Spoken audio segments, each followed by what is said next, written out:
We left off on a show that you and Hugh Franklin did in the Roundabout Theater. So you did this at the same time of doing All My Children, right? Yes, we did. And people say, how could you do it? Well, boredom is the worst thing that can be. But when you're doing something on the stage and the audience reaction and all of that kind of thing is wonderful. And he had been a leading man to people like Jane Cowell and Catherine Cordell and Halia Stoddard. And it was, it was like a rebirth for him. And he didn't have his cold, and he was much better off, and he was feeling marvelous, and they got all those wonderful notices, and I was really thrilled that it happened that way. How long did you do the show? About a month, I think it was. A month or, yeah, it might have been 6 weeks, I'm not sure. How was it like to work with Hugh Franklin on All My Children? It was wonderful. He was a very fine man, great gentleman, and a really fine actor. As I say, he'd been the leading man for these really great stars. And he was just a gentle soul and a gentle man. And his wife, he always said, she's the real star in this family. She's a writer and a lovely person, too. But he was always so modest like that. He certainly had a great reputation. He left the stage to go to a little place in Connecticut, and he ran a country store. He said, we've always thought that was the life that would be good and wonderful. He said it was fine, but he missed New York, so they moved back to New York. And she wrote a wonderful book called A Wrinkle in Time that every child should have in his library, and every adult, too. It's just marvelous. It's when they first started doing these space things. It's a beautiful story, and it's been bought a couple of times. It was going to make it into a movie, but they haven't done it. They should, because it's great. Fantastic. Initially, when you were approached for this role, was Phoebe similar to any previous roles that you'd taken on?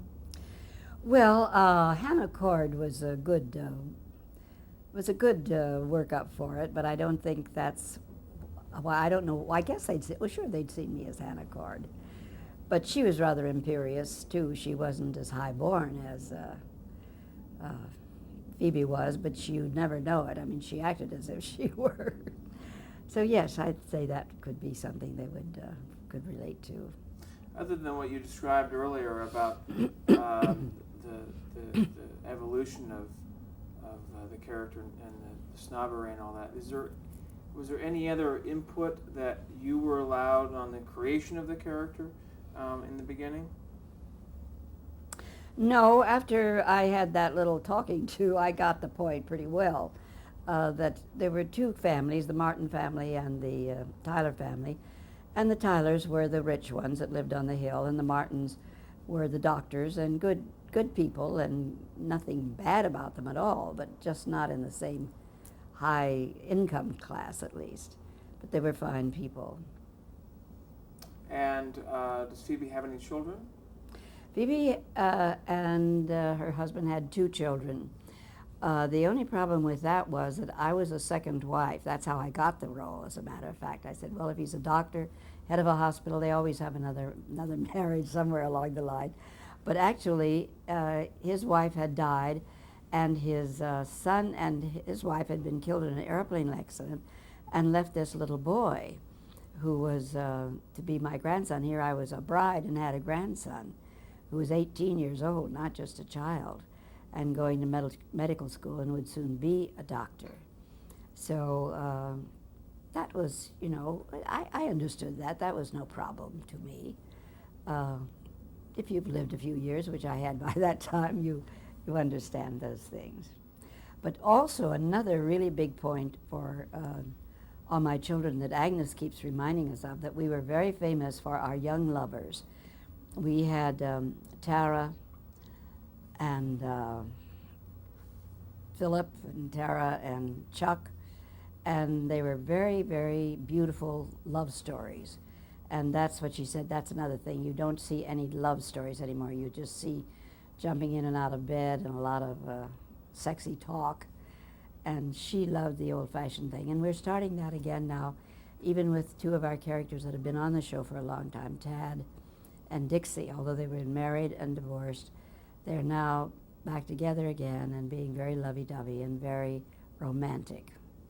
And she said we all need that too. And we do. One of the times that Phoebe fell in love was in 1979 with Professor Langley Wallingford. Oh yes, that was quite a time. I when I got my other two nominations for Emmys was when I was playing an alcoholic, because when my husband left me for that little femme fatale of the desk set, that little backstreet Herod and Mona Kane, oh goodness, that was a terrible blow for me. Said if only she'd been beautiful and intelligent and fascinating, but she wasn't. She was just as like an old shoe, very sweet and nice, but nothing to entrance a man. Well, I was wrong. That's what he liked, was that kind of a woman. Very loving and very quiet and very docile, and I was the opposite of all of those things.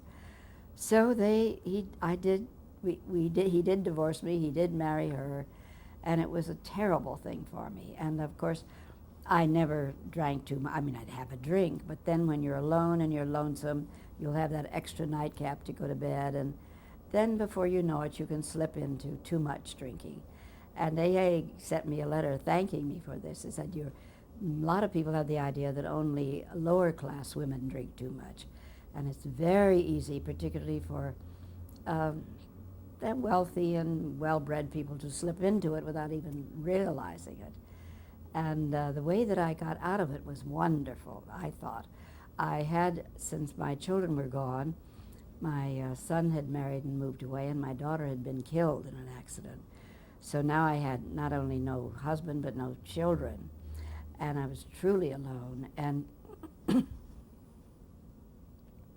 Benny took part of that for me for a while. That was my chauffeur. For a while they called it the Phoebe Benny Show, because he rode up in a motorcycle to see my niece, who had been sent to live with me because her parents were always traveling and not paying much attention to her. And I was happy to have her there to go to the university, but she was a little minx. I mean, my goodness, she slept around like crazy. It was driving me nuts.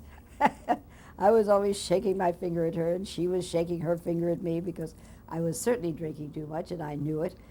But I was kind of helpless with that, and she couldn't seem to stop just always looking for love. Well, it's because she hadn't gotten any from her own parents.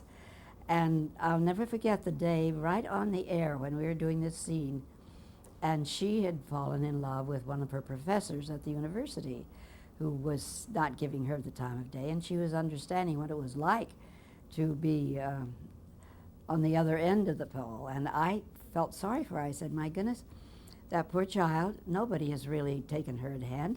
I have to make a lady out of her. She's a little minx now and getting into all kinds of trouble, but she's hurting and she needs me. And she said to me, well, no wonder Aunt Phoebe is not so good. She's lonely and she doesn't have anybody. And right there on the air, we bonded into where we were going to help each other. And it worked out in the script, and it worked out in our lives, and we are very close friends. And her daughter is like my granddaughter. I'm very proud of that and very happy about that can happen. And it did, and it has, it continues.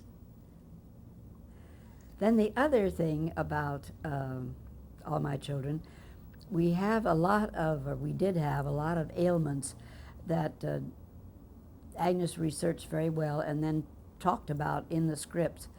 And they're perfectly, as I said, documented, and they're very helpful to people. They really help. She started it when one of her friends, just in her early 30s, died of uterine cancer. And she was so upset by this that she wrote it into the storyline about having pap smear tests. Because if you have that, you can almost always cure it. But if you let it go and you don't pick it up, then it is fatal. And they think that probably 300 to 500,000 women had pap smears because she put it in the storyline and made it something that was not hard to do and wasn't dangerous to do. Most people were embarrassed by it, but because all my children said so, well, they would do it. And then she's continued it with diabetes. She had a girl who was going blind, and her father wouldn't let her have the help because he wanted to keep her under his thumb. He wanted to keep her at home and not get married. And if she were blind, he figured that she'd stay with him. Well, we got that straightened out, and he's done it with child abuse, with wife abuse, we even had a first AIDS story. Now, my son is a clinical psychologist, and he was put on the Surgeon General's team for educating adults. And he said, "Mother, I need you to get a storyline of AIDS on all my children." I said, "Thanks a lot. That's a very long stretch because we're not that kind of a show at all." He said, "Yes, but it's the best teaching tool in the United States," and it is. There is no question about that. I said, "Well, I'll write the letters. I'll do my job, but everybody will say no. But then, about 6 months from then, it'll be on the air. It won't be because I did it, because I put it in their minds, and then they'll think it's their idea, and it will." And that's how it happened. So in 1987, Mm-hmm. a character by the name of Cindy Parker Yes. had AIDS. Excuse me, I have got to scratch my nose. We just mentioned about Cindy Parker, a character that had AIDS. What kind of impact did that have on the show and on the fans? Well, it was wonderful. She did a very clever thing before that. Agnes said, "I can't give somebody a fatal disease. You know, there's no cure for this. On the others, we've all got ways to deal with it." So she did something extremely clever, I thought. One of the characters on the show, who was a grown woman with a grown daughter, who had a child of her own, she was, you know, a woman of a certain age, but still very young and beautiful. This professor that my niece had fallen in love with fell in love with her, but he was a bachelor and a bit of a playboy, not too much. And she felt embarrassed about marrying. They were about the same age. He might have been a year or two younger. But she thought she couldn't do that because of her daughter and that she was a grandmother. But he had been begging her to marry him, and she kept saying no. Finally, she had married somebody, and that had turned out very badly. So one day, after this had not been a discussion, she said, "Remember when you wanted to take me camping?" He said, "Yes." She said, "Well, I'm ready to go." He said, "When?" She said, "Right now." She just wanted to get out and into a hole, out of doors and away from all the problems and everything. And here, this is his chance of what he's wanted for years, and it's being presented to him, and he has to say no, because that same day, he's gotten a call from somebody. He had gone into New York and was writing jingles for advertising, and he'd gotten involved with some people who were shooting up. And he had to be informed that one of the persons that he'd shoot up with had died of AIDS. So that meant that he could be infected. Didn't mean he was, but he could be. And he had to turn her down, this thing that he wanted more in his life than anything. And because he was stupid and made a foolish mistake, he was having to pay for it now. And that's the kind of things that soaps can do. They can bring you a story and show you how being foolish and thinking it doesn't matter can just break your heart. Well, it turned out that he was not infected, that he was okay, and then that was a big sigh of relief. But then this girl, who had been the wife of the man who died, came to Pine Valley, I guess to see him. Anyway, she was an artist, and she had a daycare center that she had for children. She had a child of her own, and Adam and Stuart are brothers. You probably know. Adam is the tyrant and the big money man, and his brother Stuart is slightly retarded, not too much. He's a wonderful person, a dear, dear person. But Adam just treats him like a child and handles everything and all that. So he opened an art gallery because he is an artist and he does paint well. Well, the girl comes into the art gallery to look at the art, and they get acquainted, and Stuart offers to come and help her with the daycare center with the children. He'll give them painting lessons and things like that. Well, they get to be very good friends, and they fall in love. And of course, he knows that she has HIV, and but they talk about it, and they said, "Well," said, "I haven't had much of a life. I'd rather have a life with you for 2 years than none at all, And we both know each other. We're both adults. Let's get married. Well, of course, then his older brother has a fit. You're not going to marry somebody like that. How dare you do that in our family? But fortunately, they persevere and they do get married, and they're very, very happy and very, very comfortable together. And Agnes had learned that women do live longer. They live 2 or 3 years even after they have age sometimes. I guess they take better care of themselves, or there's some psychological or physiological reason that they can. Anyway, they did have 2 or 3 happy years together. Then, of course, she did become ill, and it was terribly sad and heartbreaking. But by this time, they knew these people, and they knew that they had had some life together, and that's what you have to think about, the life that you can have, not about the life that you can't have. So that was a big breakthrough for us. And she even had a lesbian storyline on for a short length of time. But that didn't work so well. The people didn't respond to that. Well, and we've had a homosexual storyline on that was very well received.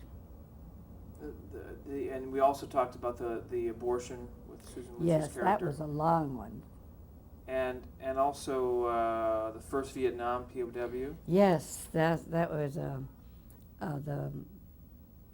the first half of our sweetheart team was lost in Vietnam, and they thought he was dead. This is a character of Phil Brent. Phil Brent, and so she slept with his best friend because she found out after he was in Vietnam and supposedly dead that she was pregnant.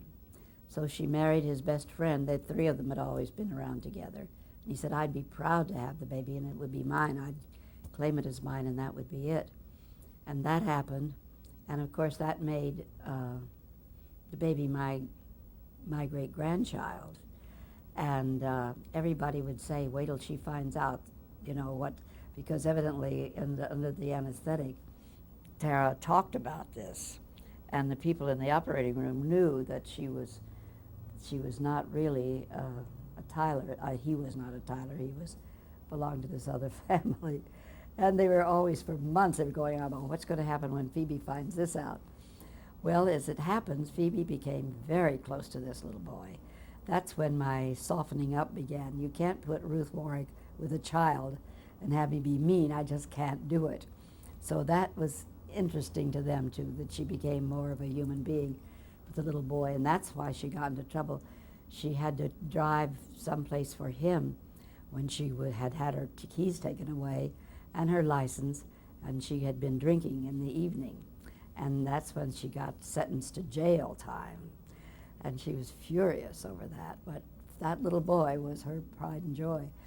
Well, when it became evident, and she did hear about it, she said, listen, if I ever hear one word said about that child, you're through, you're finished, you're out of here. That boy is a Tyler, and nobody can tell me he's not. It doesn't matter what blood he has in his veins, it matters what he's got in his head and in his heart, and he's a Tyler. And everybody's saying, oh my gosh, she's really human after all. So that's been part of my odyssey on the show. These are heavy issues. I mean, over the years, these are very heavy issues that no other soap opera had ever approached.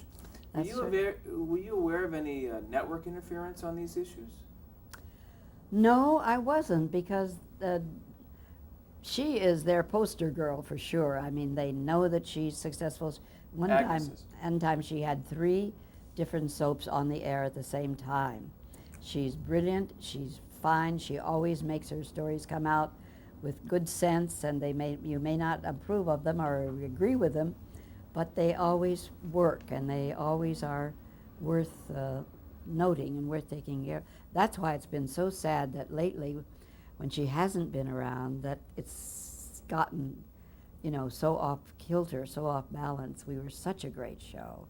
And we still have a lot of the same people, but the writers weren't writing for them. They just write for these new, younger kids they'd bring in. Then they use them up, throw them out, bring in another little bunch. And my friends all said, we don't like these young people. They don't know what they're doing. They're not seasoned actors or actresses. They're just kids. And some of them are good. I don't mean to put them all down. But they don't have what the more mature actors can bring to a storyline that's really serious. Well, you're now one of the three original actors on the show. Left on the show. How do you think casting can affect a show? How does casting affect your work? Well, we've had wonderful casting, and that's one reason why we were so successful to begin with. It's just lately when this new regime has kind of come in. And really, I have to say that the advertising agencies are the culprits. They are the ones that want only people from 18 to 37. They think the rest of the world doesn't exist. They don't want it to exist. They seem to think, and very stupidly, that they're the only ones that have money to spend, which is not true. A lot of grandparents spend a lot more money than parents do, because they've got it to spend. Anyway, people like the panoply of the whole thing. It's anything that gets to be categorized gets dull. And just because you turn 37, you're supposed to be thrown on the junk heap. It's crazy, especially when all of our population is getting older and older all the time. They're going to have to get a new slogan or a new slant on life because it just doesn't compute anymore. Well, who are the fans? Who are your fans? Everybody.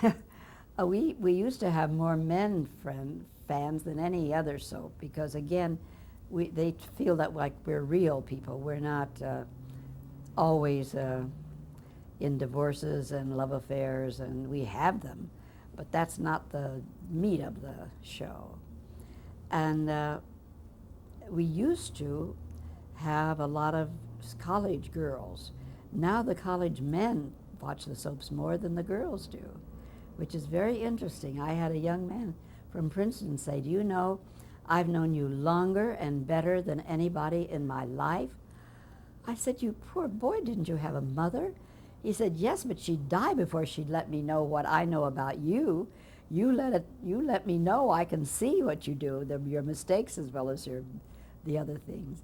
And he said, "You're always there. Sometimes my mother's there, sometimes she's not, but you're always there." That's the good thing about being on for a long time, because the people do know you and they believe you and they trust you.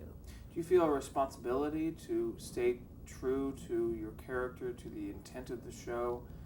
Yes, I do. I really, truly do. And I like being feisty because it's very attractive in her. And she still does it in the small ways, but her main connection is with Brooke, her niece. And she sees her through all kinds of disastrous love affairs and divorces and marriages and things of that kind. And she's become a wiser woman, which is important. She's not quite so self-involved. She can get on her high horse, but that is not her main thing anymore. She's a wise woman, and she tries to help, and she does. Now, as far as the format of the show, for the first 7 years or so, it was a half-hour show, right? Mm-hmm. And then in 1977, it was extended to 1 hour. How did this affect your work? You worked a lot harder because the extra half hour isn't just twice as much work, it's like 4 times as much work because you've got more to memorize, you've got fatigue setting in. Because when we first went on to an hour, we would work till midnight lots of times, and even until 1 and 2 o'clock in the morning. Because it takes a lot to shoot something like that. They wouldn't, in California, they'd take a week to shoot a half hour, for heaven's sakes. And we do 5 a week. So it's harder, and you get tireder. But I not only did the Shaw play, but I did Irene, the musical, when we were half an hour. And people would say, "Aren't you exhausted?" I said, "Well, I'm not playing Debbie Reynolds' part. I'm not on every minute like she is. But I tell you, it's a lot easier to come home after a standing ovation than it is to drag yourself home after the television, which just sort of depletes you." So I would do the show, then I would walk down to the theater, lie down on the floor and take a nap, get up, do the show, feel the applause, feel the excitement, come home and sleep very well. And that was in 1973 that you was actually, you played it was a Broadway revival of Irene, and you took over for Debbie Reynolds, right? No, no. I played her mother-in-law, actually.